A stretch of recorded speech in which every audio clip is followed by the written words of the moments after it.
नमस्कार, स्वागत है आप सभी का संसद टीवी पर। दिन भर की तमाम बड़ी और अहम खबरों के साथ आज की खबर में मैं हूं आपके साथ दीक्षा कोहली।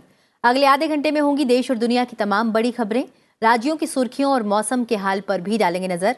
आइए शुरुआत करते हैं हेडलाइंस के साथ। जीएसटी क्षतिपूर्ति उपकर के समूचे बकाया को किया जाएगा जारी। परिषद की बैठक के बाद वित्त मंत्री का बयान। गीले गुड़, पेंसिल शार्पनर और कुछ ट्रैकिंग उपकरणों पर जीएसटी घटाने का फैसला। दक्षिण अफ्रीका से 12 चीते पहुंचे मध्य प्रदेश के कूनो नेशनल पार्क। कुल चीतों की संख्या बढ़कर हुई 20। पिछले साल सितंबर में नामीबिया से भारत लाए गए थे 8 चीते। दिल्ली को मिलेगा 22 फरवरी को मेयर। एमसीडी बैठक के लिए उपराज्यपाल ने दी मंजूरी। एमसीडी में नामित सदस्य महापौर पद के लिए नहीं कर सकते मतदान। रोमांचक हुआ दिल्ली टेस्ट। दूसरे दिन के बाद ऑस्ट्रेलिया को मिली 62 रनों की बढ़त। 262 रन पर सिमटी भारत की पहली पारी। हरफनमौला अक्षर पटेल का सबसे ज्यादा 74 रन का योगदान। और देश भर में महाशिवरात्रि की धूम। शिवालयों में उमड़ा शिव भक्तों का सैलाब। राष्ट्रपति, उपराष्ट्रपति और प्रधानमंत्री ने देशवासियों को दी बधाई।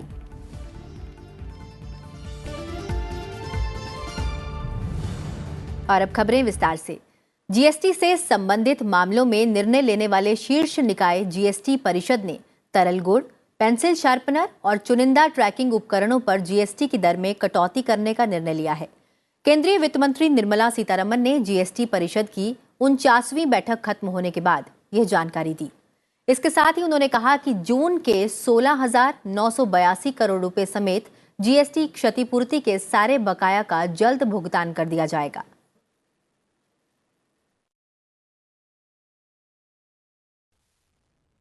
In other words, the entire pending balance of the GST compensation, which is to a total of 16,982 crores for June, that is, will be cleared.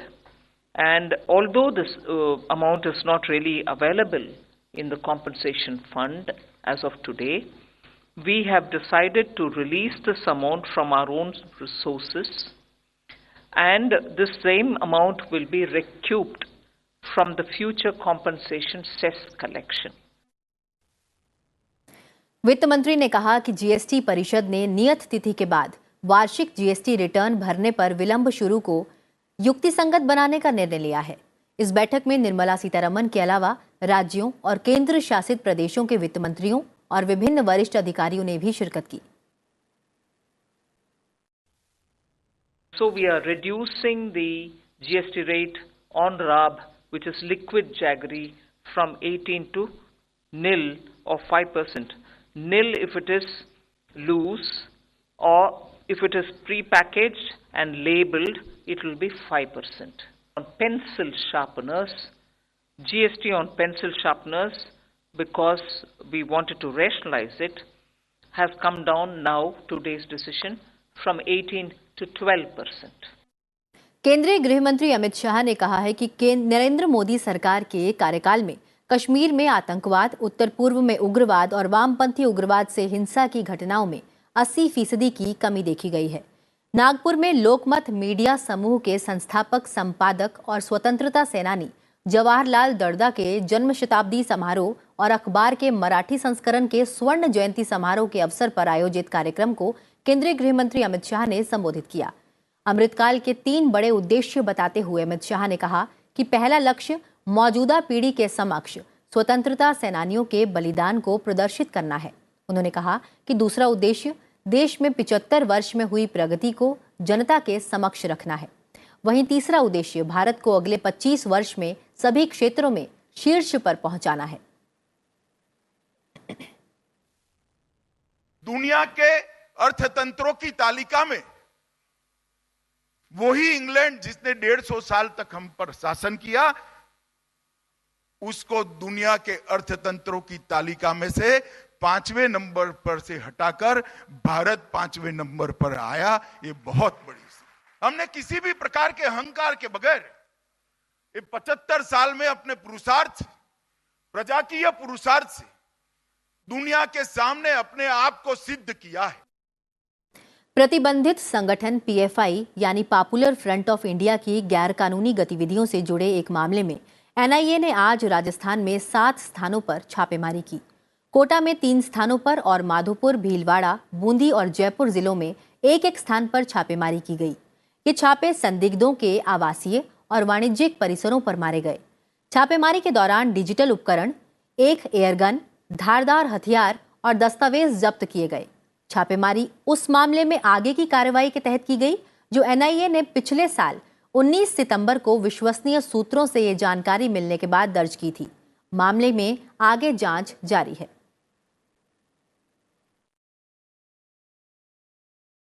दक्षिण अफ्रीका से 12 चीतों को लेकर भारतीय वायुसेना का परिवहन विमान आज मध्य प्रदेश के ग्वालियर पहुंचा।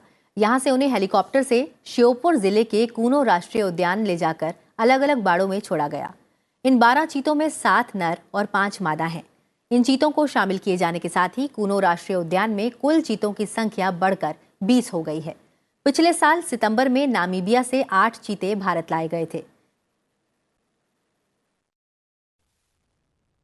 भारत में चीते दक्षिण अफ्रीका और भारत सरकार द्वारा हस्ताक्षरित सहमति पत्र के आधार पर चीता पुनरागमन परियोजना के तहत लाए जा रहे हैं।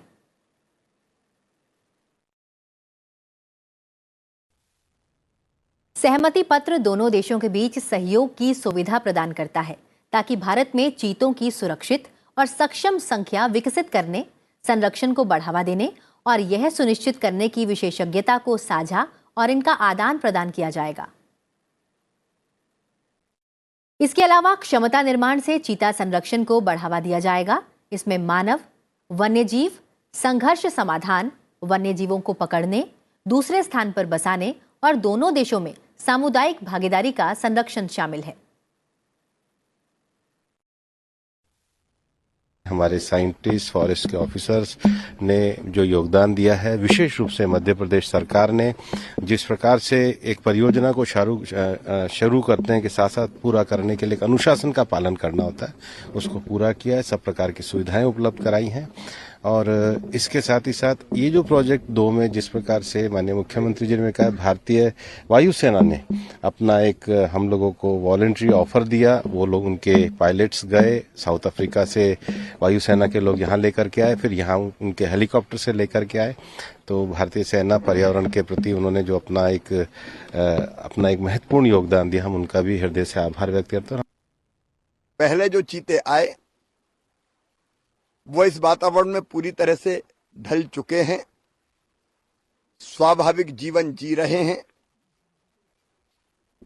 एक सासा हमारी थी, वो अस्वस्थ हुई थी, पूरी तरह से स्वस्थ है अब। और आज फिर ये 12 चीते आए हैं। प्रधानमंत्री जी का जो सोच है पर्यावरण को भी बचाना और पर्यावरण के साथ वन्य प्राणियों को भी बचाना, वो आज पूरी दुनिया को दिशा दे रहा है। और ये चीता प्रोजेक्ट उसी भाव को आगे बढ़ाने का प्रयास है। यहां भी कूनो में हमने जो प्रयत्न किए, कहते हुए प्रसन्नता है, चीता मित्र यहां बने, जो गांव गांव में चीता सुरक्षित रहे, इसके लिए अभियान चला रहे हैं। दिल्ली के उपराज्यपाल वीके सक्सेना ने 22 फरवरी को दिल्ली नगर निगम के सदन की बैठक बुलाने और महापौर चुनाव कराने के लिए मंजूरी दे दी है। इससे पहले ही दिल्ली के मुख्यमंत्री अरविंद केजरीवाल ने सिफारिश की थी कि 22 फरवरी को महापौर का चुनाव कराया जाए। एक दिन पहले ही सुप्रीम कोर्ट ने दिल्ली नगर निगम की पहली बैठक बुलाने और महापौर, उप महापौर और स्थायी समिति के सदस्यों के चुनाव की तारीख तय करने के लिए 24 घंटे में नोटिस जारी करने का आदेश दिया था। शीर्ष अदालत ने शुक्रवार को यह भी कहा था कि उपराज्यपाल द्वारा एमसीडी में नामित सदस्य महापौर पद के लिए मतदान नहीं कर सकते।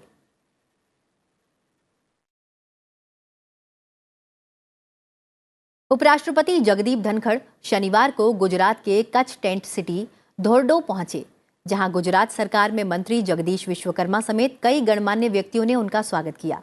उपराष्ट्रपति को गार्ड ऑफ ऑनर भी दिया गया।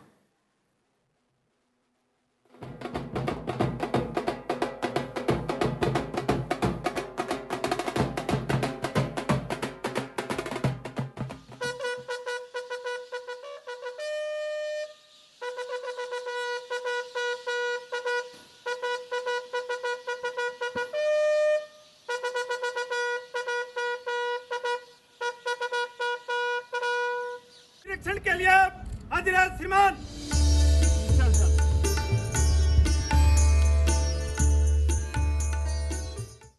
और अब नजर डालते हैं कुछ और प्रमुख समाचारों पर। राष्ट्रपति द्रौपदी मुर्मू तमिलनाडु दौरे पर हैं। यहां उन्होंने आज मदुरई में मीनाक्षी सुंदरेश्वर मंदिर में पूजा अर्चना की।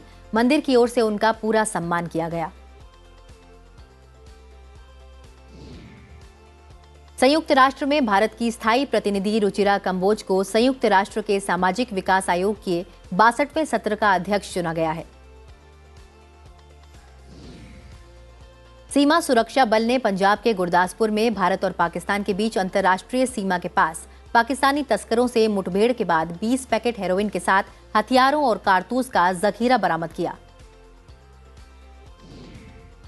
भारत का खनिज उत्पादन दिसंबर 2022 में एक साल पहले के समान महीने की तुलना में 9.8% बढ़ा है। 10 महत्वपूर्ण खनिजों के उत्पादन में सकारात्मक वृद्धि दर्ज की गई। मिनिस्ट्री ऑफ माइंस ने ये जानकारी दी है।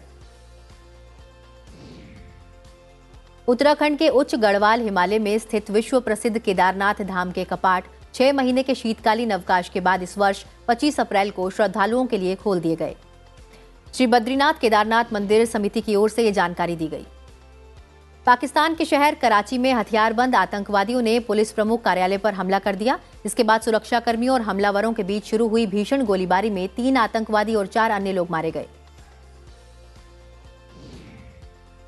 अमेरिका में मिसिसिपी के टेंट काउंटी स्थित अकार्तबुतला नगर में विभिन्न स्थानों पर 6 व्यक्तियों की गोली मारकर हत्या कर दी गई। ई कॉमर्स कंपनी अमेजॉन ने अमेरिका में अपने कॉरपोरेट कर्मचारियों को हफ्ते में कम से कम 3 दिन दफ्तर आकर काम करना जरूरी कर दिया। नई व्यवस्था 1 मई से प्रभावी होगी। रॉयल चैलेंजर्स बेंगलोर ने महिला प्रीमियर लीग के शुरुआती सत्र के लिए भारत की अनुभवी बल्लेबाज स्मृति मंधाना को अपना कप्तान नियुक्त किया है। फ्रेंचाइजी ने अपने सोशल मीडिया हैंडल पर एक वीडियो साझा कर यह घोषणा की है। भारतीय जूनियर महिला हॉकी टीम ने दक्षिण अफ्रीका में अपने अभियान की शुरुआत मेजबान टीम पर 8-1 से शानदार जीत के साथ दर्ज की। भारतीय टीम के लिए दीपिका सीनियर ने 2 गोल दागे।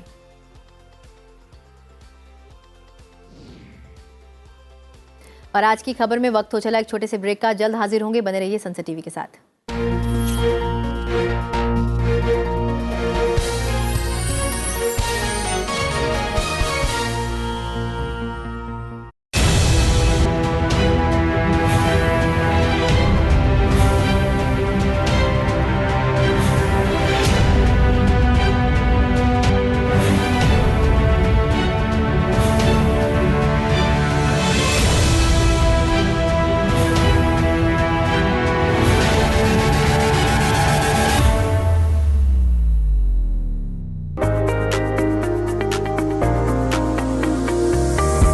The India Startup Story. Powerful ideas. Dynamic solutions. Innovation, enterprise. Its success and challenges. Packed in a brand new show, The Journey of Startups, only on Sunset TV.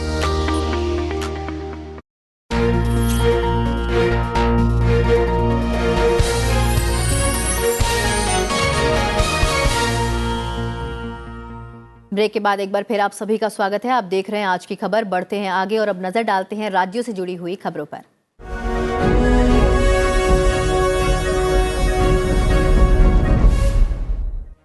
केंद्रीय गृह मंत्री अमित शाह ने नागपुर में आरएसएस के संस्थापक केशव बलिराम हेडगेवार और लेखक एमएस गोलवालकर को आरएसएस स्मृति मंदिर में श्रद्धांजलि अर्पित की। पूर्व केंद्रीय वित्त राज्य मंत्री शिव प्रताप शुक्ल ने आज हिमाचल प्रदेश के 29वें राज्यपाल के रूप में शपथ ली। उच्च न्यायालय की कार्यवाहक मुख्य न्यायाधीश न्यायमूर्ति सबीना ने राजभवन में उन्हें पद और गोपनीयता की शपथ दिलाई। रमेश बैस ने आज महाराष्ट्र के 22वें राज्यपाल के रूप में शपथ ली। रमेश बैस ने भगत सिंह कोश्यारी की जगह ली है। उन्हें राजभवन में बंबई उच्च न्यायालय के कार्यवाहक मुख्य न्यायाधीश एसवी गंगापुरवाला ने पद और गोपनीयता की शपथ दिलाई। समाजवादी पार्टी ने पार्टी के राष्ट्रीय महासचिव की जिम्मेदारी दिए जाने के बाद वरिष्ठ नेता शिवपाल सिंह यादव के लिए विधानसभा में पहली पंक्ति में सीट मांगी है। राज्य विधानसभा का सत्र 20 फरवरी से शुरू हो रहा है। पटना में आयोजित सीपीआई-एमएल के राष्ट्रीय कन्वेंशन में बिहार के मुख्यमंत्री नीतीश कुमार ने एक बार फिर विपक्षी एकजुटता की बात की है। नीतीश कुमार ने इसके लिए कांग्रेस से जल्द फैसला लेने की अपील भी की है। तमिलनाडु के मुख्यमंत्री एमके स्टालिन ने चेन्नई के होसुर में आइनॉक्स एयर उत्पादों ऑक्सीजन उत्पादन संयंत्र जीएक्स संगठन के अनुसंधान और विकास केंद्र का उद्घाटन किया। सीबीआई ने दिल्ली आबकारी नीति मामले में आरोप पत्र दायर करने के करीब 3 महीने बाद उप मुख्यमंत्री मनीष सिसोदिया को रविवार को पूछताछ के लिए बुलाया है।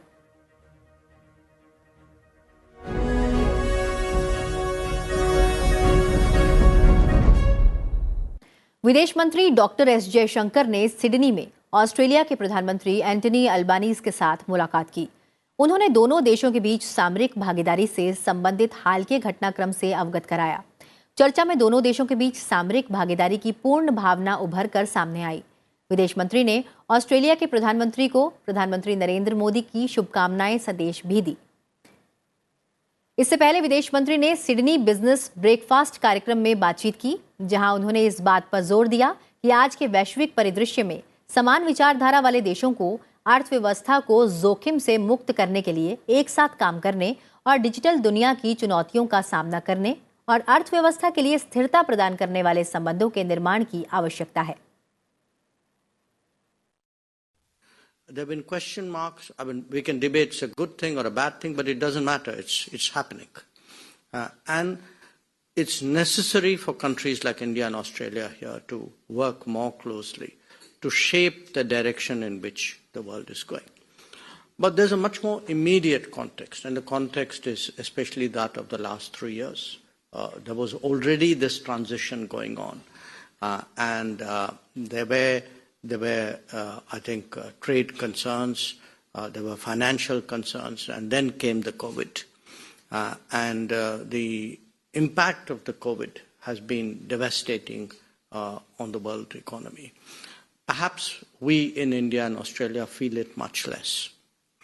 As someone who travels a fair amount to other parts of the world, you know, we look at Africa and Central America and you know, some other parts of Asia. I look at my own neighborhood, you know, Sri Lanka, Bangladesh, Nepal.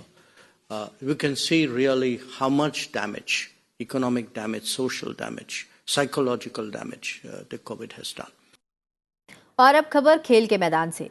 Australia ने भारत के खिलाफ दूसरे test match में अपनी दूसरी पारी में 12 over में 1 विकेट पर 61 रन बना लिए हैं। ऑस्ट्रेलिया की पहली पारी में 263 रन के जवाब में भारत की पहली पारी 262 रन पर सिमट गई। सलामी बल्लेबाज ट्रेविस हेड 39 और मार्नूस लाबुशेन 16 रन बनाकर क्रीज पर हैं। ऑस्ट्रेलिया की बढ़त अब 62 रन की हो गई है।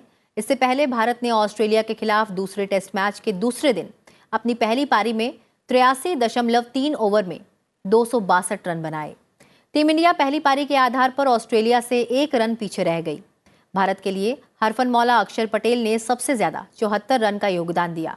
उन्होंने रविचंद्रन अश्विन के साथ 8वें विकेट के लिए 114 रन की साझेदारी कर मैच में भारत की वापसी कराई। अक्षर ने 115 गेंद की पारी में 9 चौके और 3 छक्के लगाए। ऑस्ट्रेलिया की ओर से अनुभवी स्पिनर नॉर्थन लियोन ने 29 ओवर में 67 रन देकर 5 विकेट झटके। लियोन ने टेस्ट में 22वीं बार 5 या उससे अधिक विकेट चटकाए हैं।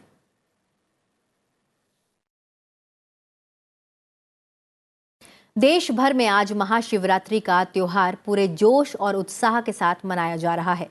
राष्ट्रपति, उपराष्ट्रपति और प्रधानमंत्री ने इस मौके पर देशवासियों को बधाई दी है। ये 3 तस्वीरें हैं उज्जैन, वाराणसी और पटना की, जहां सुबह से भक्तों का शिव मंदिर पहुंचने का सिलसिला शुरू हो गया। मध्य प्रदेश के उज्जैन स्थित महाकाल मंदिर में भी श्रद्धालुओं का सैलाब उमड़ा। तड़के से ही भक्त हर हर महादेव और जय महाकाल के नारे लगाते हुए महाकाल की एक झलक पाने को आतुर दिखे। बड़ी संख्या में श्रद्धालु उत्तर प्रदेश के वाराणसी स्थित काशी विश्वनाथ मंदिर में पूजा अर्चना के लिए पहुंचे।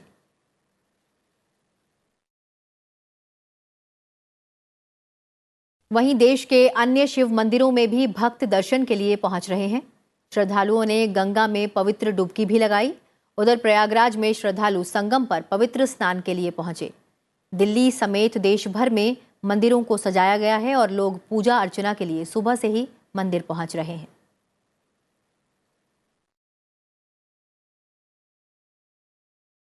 आज शिवरात्रि है, ऐसे में देश भर के शिवालयों में बम भोले की गूंज है। चलते चलते आपको छोड़े जाते हैं इसी की तस्वीरों के साथ। फिलहाल मुझे दीजिए इजाजत, अपना ख्याल रखिए और देखते रहिए संसद टीवी। नमस्कार।